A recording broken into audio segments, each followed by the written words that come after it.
Alexis Génin, bonjour. Bonjour Marina, bonjour Benoît. Bonjour. Vous êtes neurobiologiste, conseiller scientifique d'une ONG DAFO qui dénonce la collecte et le prélèvement non éthique d'organes à travers le monde.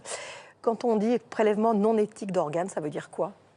Eh bien, le don d'organes est régulé par des principes et ces principes sont le don bénévole et volontaire d'organes. Dans la vie réelle, ce n'est pas ce qui se passe dans de nombreux pays où les organes font objet d'un trafic très lucratif puisque, fonction de l'organe, vous pouvez payer entre 50 000 et 100 000 dollars.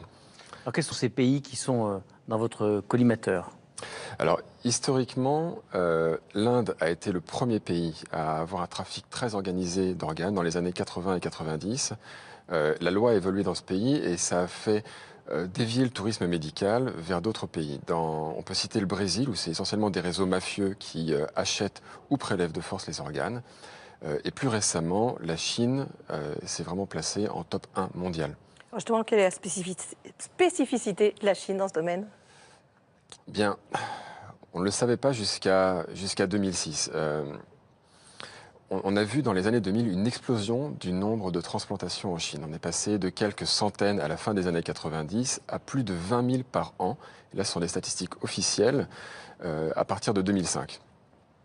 Alors d'où viennent-ils? La tradition chinoise du confucianisme est très hostile au prélèvement d'organes parce que le corps doit être maintenu intact. Donc il n'y a pas de dons spontanés d'organes en Chine et il n'y a pas non plus de programme pour stimuler les dons spontanés. Alors, après avoir longtemps hésité, le gouvernement chinois a finalement reconnu que ça venait parfois de prisonniers condamnés à mort. Mais ça n'explique pas tout. Amnesty International pense qu'il y a environ 2000 exécutions en Chine chaque année. Et il y a au minimum 20 000 prélèvements d'organes. Vous avez donc 18 000 prélèvements d'organes, donc 18 000 morts chaque année qui sont complètement inexpliquées. Donc ça veut dire que là, il y a manifestement un trafic qui s'est mis en place. Est-ce que ce sont, comme dans d'autres pays, des réseaux mafieux, ou est-ce que là, on passe à nouveau par une persécution de certains groupes de la population? Alors c'est la grande question que DAFO s'est posée. Donc DAFO, c'est Doctor Organs Forced Organ Harvesting, qui a commencé à enquêter sur la Chine en 2006 après que des allégations soient sorties dans la presse selon laquelle des prélèvements forcés étaient faits dans les hôpitaux militaires chinois sur la base de prisonniers. C'était des allégations en 2006. Donc, ce qu'on a mené avec DAFO, c'est 3 approches en parallèle. La première, essayer de voir dans les publications scientifiques chinoises si on trouvait trace d'un trafic potentiellement organisé. Et la deuxième, c'est de mener 2 enquêtes en parallèle, indépendantes, pour essayer d'identifier les sources de ces organes. Les résultats sont édifiants. Lorsque vous regardez les articles scientifiques chinois, vous voyez dans les années 2000 des articles publiant des résultats sur des centaines et des centaines de transplantations sans qu'on ait la moindre idée de l'origine des organes. Et c'est ce qui a conduit, ça c'est les résultats du travail de DAFO, les grands articles, les grands journaux scientifiques à partir de 2011 à demander une traçabilité parfaite de ces organes. Mais les résultats les plus frappants viennent des 2 enquêtes qui ont été menées. La première par un ancien secrétaire d'État aux affaires étrangères canadien, David Kilgour, et la seconde par un spécialiste de la Chine, Evan Gutmann.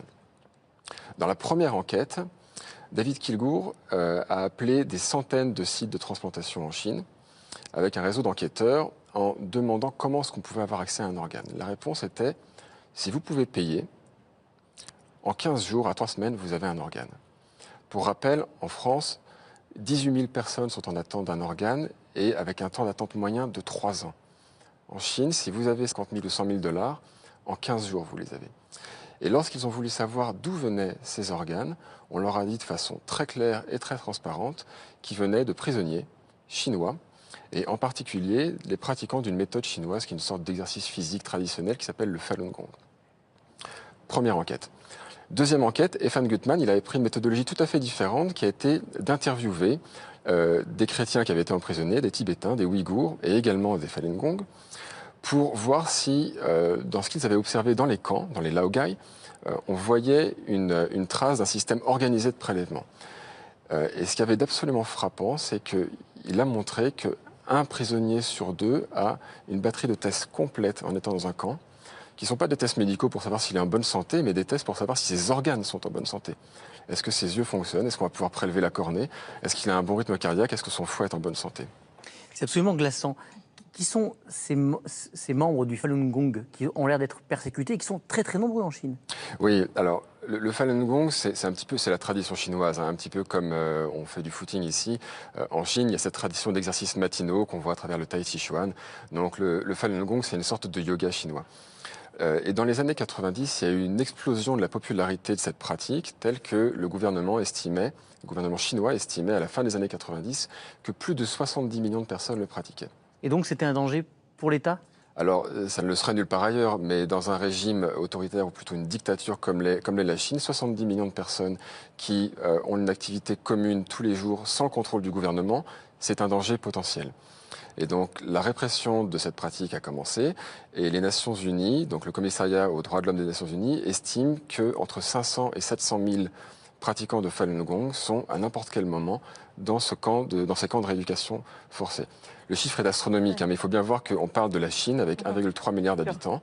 Et donc, on a une réserve potentielle d'organes de 700 000 personnes à n'importe quel moment en Chine. Et vous comptez sur l'Europe pour faire pression? Alors, l'Europe a commencé, sur la base des résultats des enquêtes, on était donc en 2006 sur des allégations.